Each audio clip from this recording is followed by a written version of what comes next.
યુરોપની એક એજન્સીએ જે અપડેટ આપ્યું છે એની વાત કરીશ. જુલાઈના મધ્યમાં પહોંચીને આપણે છેલ્લા 6-7 દિવસથી સાવ કોરા છીએ કે જે ડેટાના આધારે આગાહી કરી હોય છતાં પણ એને ખોટી પાડે, વરસાદને વિખેરી નાખે. તો કેન્દ્રીય કૃષિ મંત્રાલય પાસે કેટલા સાયન્ટિફિક ડેટા આવતા હશે વિજ્ઞાન આધારિત? अल नीनो के प्रभाव के कारण कैसी बोनी करनी चाहिए, कौन सी फसल मतलब कम अवधि वाली, कम पानी वाली.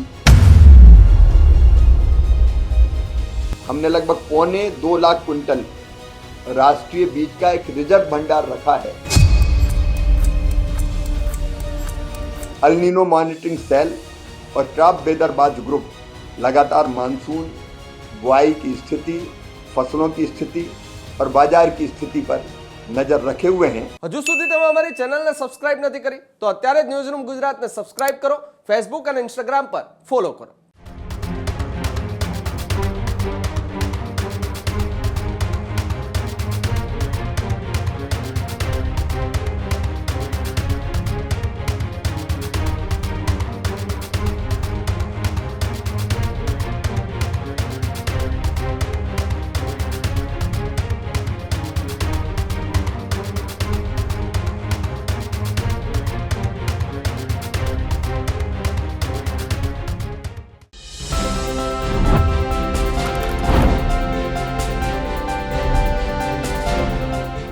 ગુજરાતમાં ચોમાસા અંગે આજનો આ જે રિપોર્ટ છે એ અંત સુધી જોવો એટલા માટે જરૂરી છે કેમ કે ઘણી બધી ગેરસમજો અને ઘણા બધા એવા સમાચારોની વચ્ચે ક્યારેક એવું લાગે છે કે ચોમાસા અંગે જે રિપોર્ટ અપાય છે એમાં માત્ર તુક્કાઓ લગાવવામાં આવે છે, પરંતુ એવું નથી. અને એનું કારણ શું છે?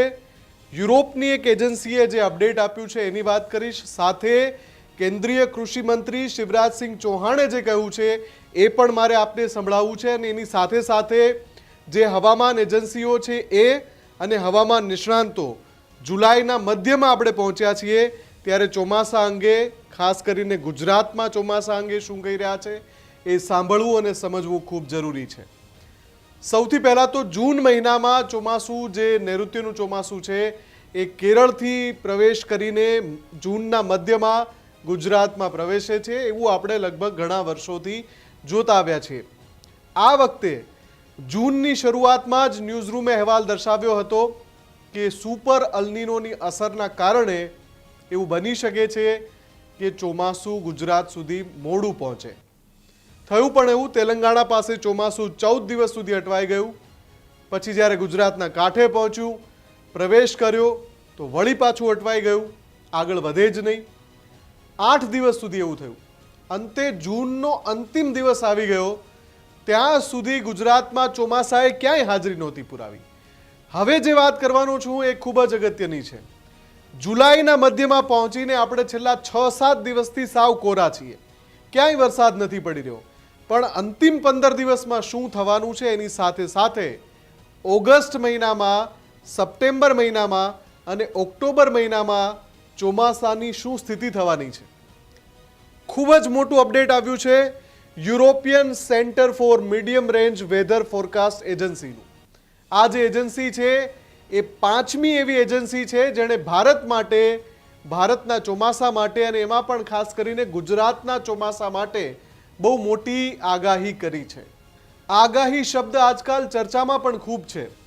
એટલા માટે ચર્ચામાં છે કે કેટલાક લોકો એવો મુદ્દો ઉઠાવે છે કે આગાહી માત્ર કરવા ખાતર કરાય છે, આગાહી માત્ર તુક્કાઓ આધારિત હોય છે. પણ જેટલા પણ સાયન્ટિફિક ડેટા આવતા હોય છે એ ડેટાના આધારે એને સમાચાર સ્વરૂપમાં સમાચાર માધ્યમો પ્રસ્તુત કરતા હોય છે. અને એ જ પ્રમાણે મોન્સૂનનું જે વૈજ્ઞાનિક મોડેલ એટલે કે જેના આધારે ખબર પડે કે ચોમાસાની પેટર્ન કેવી રહેશે, કઈ રીતે ચોમાસું આગળ વધશે, એ જે ડેટા આવતા હોય છે એના આધારે આગાહીકારો આગાહી કરતા હોય છે. અને એમાં એમની પાસે અત્યારની સમયમાં જ્યારે આપણે એઆઈના યુગમાં છીએ તો મોબાઈલમાં પણ એ ઉપલબ્ધ છે, મારા મોબાઈલમાં પણ ઉપલબ્ધ છે. હું એ એજન્સીનો લાઈવ ડેટા જોઈ શકું છું. સ્કાયમેટ વેધર હોય, windy.com હોય, weatherandradar.com હોય, ઇન્ડિયન મટીરિયોલોજી ડિપાર્ટમેન્ટ હોય, પછી ઓસ્ટ્રેલિયાની એક મટીરિયોલોજી એજન્સી છે, યુએનની પણ એક એજન્સી છે કે જે ચોમાસાનું અનુમાન લગાવે છે. આજે જે રિપોર્ટ આવ્યો છે એ યુરોપિયન એજન્સી પણ છે. આ બધા ડેટાના આધારે તારણો એકઠા કરીને હવામાન નિષ્ણાંતો ચોમાસાની આગાહી કરતા હોય છે. પણ અંબાલાલ કાકા, જેને આપણે સૌ ઓળખીએ છીએ, એનો વિવાદ થયો. એ પછી એવી ચર્ચાઓ થવા લાગી સોશિયલ મીડિયા પર, મોટા ફલક પર એવી ચર્ચા થવા લાગી કે શું આગાહીના નામે ખાલી તુક્કા લડાવાય છે. તો એ જે સાયન્ટિફિક ડેટા આવતા હોય છે એના આધારે જ અમે કહ્યું હતું કે જુલાઈનું પહેલું સપ્તાહ ખૂબ સારો વરસાદ રહેશે. અને એનું આખું ગુજરાત સાક્ષી છે કે જુલાઈમાં શરૂઆતના 8 દિવસ કેવો વરસાદ પડ્યો. 8મી જુલાઈએ જેવો વરસાદ રોકાયો, એ પણ અમે કહ્યું હતું કે હવે 6-7 દિવસ વરસાદ નહીં આવે. જો આ બધા તુક્કા હોય તો એ સાચા ના પડે, અને તુક્કા ક્યારેક સાચા પડે, દર વખતે સાચા ના પડે. અને એ તર્કબદ્ધ આગાહી જેના અંદર સાયન્ટિફિક ડેટા ઉમેરેલા હોય, એ આગાહી ખોટી પડે એ બલાનું નામ જ, એ બીમારીનું નામ જ અલ નીનો છે કે જે ડેટાના આધારે આગાહી કરી હોય છતાં પણ એને ખોટી પાડે, વરસાદને વિખેરી નાખે, ચોમાસાને વિખેરી નાખે. એ બલા, એ બીમારી, એ જ કુદરતી પ્રક્રિયા જેને આપણે અલ નીનો નામથી ઓળખીએ છીએ. અલ નીનો આમ પણ આ વર્ષે જ આટલું બધું ચર્ચામાં આવ્યું છે. દર થોડા વર્ષે એની અસર ભારતમાં થતી હોય છે, પણ એ વધતા ઓછા અંશે હોય છે, એટલે એટલું ચર્ચામાં નથી આવતું. આ વખતે વધારે અસર છે એટલે એ ચર્ચામાં આવ્યું છે. પણ કેન્દ્રીય કૃષિ મંત્રી શિવરાજસિંહ ચૌહાણે 1 થી 1.5 મહિના અગાઉ એવું કહ્યું હતું કે અલ નીનોની વાતો ખૂબ સંભળાય છે, પણ કૃષિ મંત્રાલય પણ આખા દેશમાં અલ નીનોની સંભવિત અસરના પગલે તૈયારીઓ કરી રહ્યું છે. એ અહેવાલ પણ મેં આજ મંચ પરથી આપને બતાવ્યો હતો. હવે થોડા દિવસ પહેલા પણ કેન્દ્રીય કૃષિ મંત્રીએ નિવેદન આપ્યું, એ અત્યારે સામે આવ્યું છે. એ નિવેદનમાં કૃષિ મંત્રી સ્પષ્ટ કહી રહ્યા છે અલ નીનોની અસરને લઈને એમણે એક કન્ટિન્જન્સી પ્લાન તૈયાર કરી નાખ્યો છે. ગુજરાતમાં એક કંટ્રોલ સેન્ટર થઈ ગયું છે ઊભું, જ્યાંથી આ બાબતનું ધ્યાન રાખવામાં આવી રહ્યું છે. નોડલ ઓફિસરની નિયુક્તિ થઈ ગઈ છે. અલગ અલગ જે યોજનાઓ છે જેમાં ખેડૂતોને સહાય થઈ શકે, જેમ કે કિસાન ક્રેડિટ કાર્ડ માટે પણ તૈયારીઓ થઈ ગઈ છે. અને અત્યારે જે વાવણી થઈ છે પહેલી વારની, એ નિષ્ફળ જાય તો ખેડૂતોને બીજી વાર બિયારણની જરૂર પડે, એ બિયારણ પૂરું પાડવા માટે પણ સરકારે તૈયારી કરી લીધી છે. केंद्रीय कृषि मंत्री ने सांभो। हमने आईसीआर के माध्यम से प्रभावित जो जिले होंगे जिनकी संभावना थी उनके कंटिजेंसी प्लान तैयार भी किए हैं और जिलों को हमने शेयर भी कर दिए हैं। और मुझे ये बताते हुए खुशी है कि 1 जून से 30 जून तक हमने खेत बचाओ अभियान पूरे देश में चलाया था। उस अभियान के अंतर्गत हमने 1,14,567 कार्यक्रम किए और 80,67,000 किसानों तक सीधे पहुंचे। उसमें खेत बचाव के साथ साथ इन जिलों में अल नीनो के प्रभाव के कारण कैसी बोनी करनी चाहिए, कौन सी फसल मतलब कम अवधि वाली कम पानी वाली फसल जो कम पानी में भी ठीक से आ जाए, उसकी सलाह दी गई है। तो प्रैक्टिकली भी ये सलाह नीचे तक हमारी पहुंची है। हमने 2-3 तैयारियां और की। एक तो बीज की कोई कमी ना रहे और इसलिए हमने लगभग 2.25 लाख कुंटल राष्ट्रीय बीज का एक रिजर्व भंडार रखा है कि कहीं अगर एक बोनी खराब हो गई, बीच में कहीं गैप ज़्यादा हो गया बरसात में, तो बीज की कमी हमारे पास ना रहे, उसकी व्यवस्था भी की है। ऐसे समय किसान को पैसे की भी ज़रूरत होती है, इसलिए किसान क्रेडिट कार्ड जिन किसानों के पास नहीं थे वो बनाने का भी अभियान चलाया है। 30 जून तक जो 1,14,613 आवेदन प्राप्त हुए थे उनमें से 94,417 स्वीकृत करके उनके किसान क्रेडिट कार्ड बना दिए गए हैं। फसल बीमा योजना में भी किसान ज़्यादा सम्मिलित हो उसके लिए भी हम अभियान चला रहे हैं, क्योंकि फसल की बोनी के बाद भगवान ना करे अगर फसल खराब हुई तो फसल बीमा योजना से उनको मदद मिल जाएगी। तो उसके लिए भी हम लोग लगातार काम कर रहे हैं। अल नीनो मॉनिटरिंग सेल और क्रॉप वेदर ग्रुप लगातार मानसून, बुआई की स्थिति, फसलों की स्थिति और बाजार की स्थिति पर नज़र रखे हुए हैं। और राज्य में भी कंट्रोल रूम बने हैं और नोडल अधिकारी भी राज्यों ने अपने नियुक्त किए हैं, जिनके साथ लगातार कृषि विभाग संपर्क में हैं તો આ બધી બાબતો સ્પષ્ટ કરે છે કે જ્યારે સમાચાર માધ્યમો પાસે ડેટા આવતા હોય, એ ડેટાના આધારે આગાહી શું છે એ પ્રસારિત કરવામાં આવતું હોય, તો કેન્દ્રીય કૃષિ મંત્રાલય પાસે કેટલા સાયન્ટિફિક ડેટા આવતા હશે વિજ્ઞાન આધારિત, અને એ ડેટાના આધારે જેમણે તૈયારીઓ કરી હશે ને, કન્ટિન્જન્સી પ્લાન ક્યારે તૈયાર થાય, આપાતકાલીન સ્થિતિને પહોંચી વળવા માટે જે પ્લાન તૈયાર થાય એને કન્ટિન્જન્સી પ્લાન કહેવાય. કેન્દ્ર સરકાર ક્યારે તૈયાર કરે, લાખો ક્વિન્ટલ બિયારણ અલગથી મૂકી દે રિઝર્વ કરીને, ક્યારે કરે, આ બધો ડેટા આવે છે ને સરકાર પાસે. અને આપણે જોઈ રહ્યા છીએ આ વર્ષે ચોમાસાની શું હાલત છે. હજુ 9મી જુલાઈ સુધી એવા અહેવાલ હતા, એવા ઇનપુટ હતા કે 15મીથી સારો એવો વરસાદનો બીજો રાઉન્ડ શરૂ થશે. 14મી જુલાઈએ આપણે ઊભા છીએ. 15, 16 અને 17 જુલાઈએ બહુ સારો વરસાદ આવે એવી અત્યારે કોઈ સંભાવના નથી. કેમ થયું આવું? શા માટે એ વાત ખોટી પડી? એ જ બીમારીનું નામ અલ નીનો છે. એ કળવા નથી દેતો ક્યારે અસર કરશે. હવે મોટા ભાગે આપણે જોવા જઈએ ને તો બધા તારણો એવા આવી રહ્યા છે કે 22 અથવા 23મી જુલાઈથી ગુજરાતમાં જોરદાર વરસાદ પડશે છેક જુલાઈ મહિનાના અંત સુધી.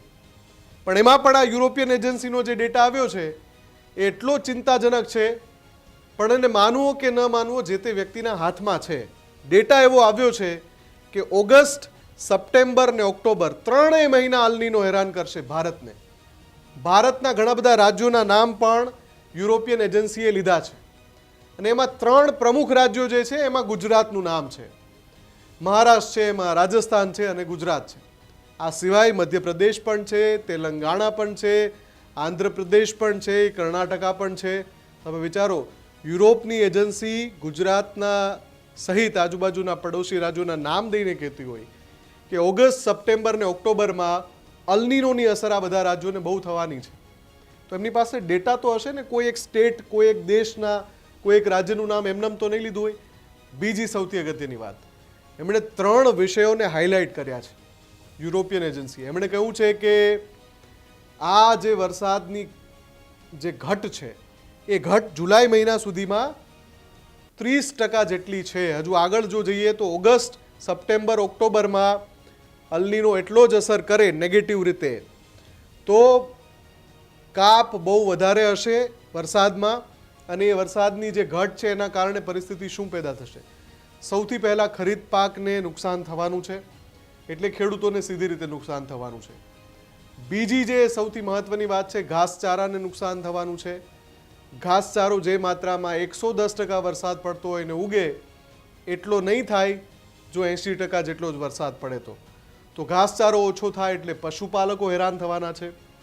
જ્યારે વરસાદની માત્રા 110% ને બદલે 80 કે 85% હોય, લગભગ 30%નો ગેપ છે. અને જો 30%નો ગેપ હોય તો આપણા જે જળાશયો છે જેના ઉપર આપણે આખું વર્ષ નિર્ભર રહીએ છીએ એ પૂરા ન ભરાય. એ ન ભરાય એટલે સિંચાઈના પાણીની સમસ્યા થવાની છે, શિયાળુ પાકમાં એની અસર થવાની છે, પછી ઉનાળો આવશે ત્યારે એની અસર થવાની છે. એવું પણ બની શકે કે પીવાના પાણીની તંગી પણ સર્જાય.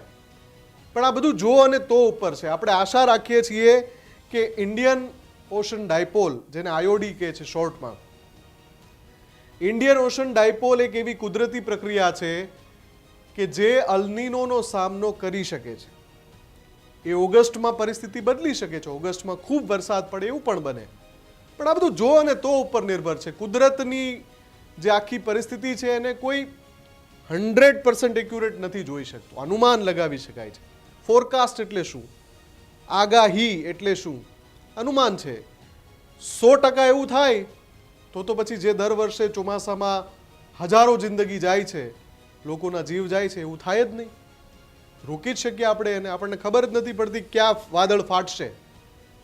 એવી પરિસ્થિતિનું આકલન 100% નથી થઈ શકતું. એનું જ નામ કુદરત છે. અને એટલે જ ઇન્ડિયન ઓશન ડાયપોલ પોઝિટિવ પર આપણે આશા છે, અને સાથે જ આશા છે બીજી જ આવી એક કુદરતી પ્રક્રિયા જેનું નામ છે મેડન જુલિયન ઓસિલેશન. આ બંને સિસ્ટમ જો આપણને મદદ કરી ગઈ તો આ અલ નીનો ખૂણામાં જઈને બેસી જવાનો છે. એ આપણું કંઈ નહીં બગાડી શકે. પણ એ બધું જો અને તો ઉપર નિર્ભર છે. 14મી જુલાઈએ જ્યારે હું આ રિપોર્ટ આપી રહ્યો છું, મારી પાસે જે સાયન્ટિફિક ડેટા છે એના અનુસાર યુરોપિયન એજન્સી એવું કહે છે ઓગસ્ટ, સપ્ટેમ્બર ને ઓક્ટોબરમાં પણ ગુજરાતમાં ચોમાસું છે એમાં ભયંકર વિક્ષેપ પડવાનો છે, ખોરવાવાનું છે. જુલાઈમાં પણ સ્થિતિ બહુ સારી નથી, પણ 23મી જુલાઈથી 30મી જુલાઈ સુધીમાં એક સંભાવના એવી છે કે બંગાળની ખાડીમાં મજબૂત સિસ્ટમ બને અને ગુજરાતમાં બહુ સારો વરસાદ પડી શકે છે. આપ આ બધી પરિસ્થિતિ વિશે શું માનો છો? કમેન્ટ કરીને અમને ચોક્કસથી જણાવજો. અને જો આપને લાગે કે આ પ્રસ્તુતિની તમામ બાબતો યોગ્ય છે તો પણ તમારી પ્રતિક્રિયા આપજો, શેર કરજો, બીજા સુધી પહોંચાડજો. અને આવી જ વિશેષ રજૂઆત માટે જોતા રહેજો ન્યૂઝરૂમ ગુજરાત. નમસ્કાર.